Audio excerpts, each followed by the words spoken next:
బదులు విజయవాడకి గుంటూరుకి మధ్యలో ఎక్కడన్నా సచివాలయం, కోర్టులు, ముఖ్యమంత్రి బంగ్లా, గవర్నర్ బంగ్లా, ఎమ్మెల్యే క్వార్టర్స్, హెచ్ఓడి ఆఫీసులు, సచివాలయం మొత్తం కట్టేసుకుని జోనింగ్ చేసేస్తే ప్రజలే దాన్ని నిర్మాణం చేసుకుంటారు. లేదా విజయవాడకి బందర్కి మధ్యలో, లేదా విజయవాడకి ఏలూరుకి మధ్యలో ఎక్కడో ఒకటి కట్టొచ్చు కదయ్యా. కట్టకుండా ఇలా తయారు చేసి జనాలను చంపటం ఏంటయ్యా?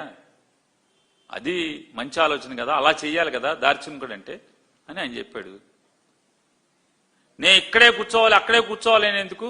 జగన్మోహన్ రెడ్డి గారికి అమరావతి పట్ల ఇంత కూడా మమకారం లేకపోతే 2014-19లో తాడేపల్లిలో ఎందుకు ఆస్తి కొనుక్కున్నాడు, ఇల్లు కట్టుకున్నాడు, దాంట్లో కాపురానికి వచ్చాడు?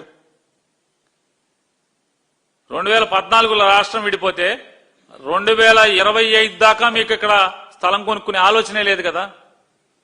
ఎవరో లింగమనేని రమేష్ ఇంట్లో ఉంటున్నారు కదా, మీరు అద్దెకున్నారో తెలియదు,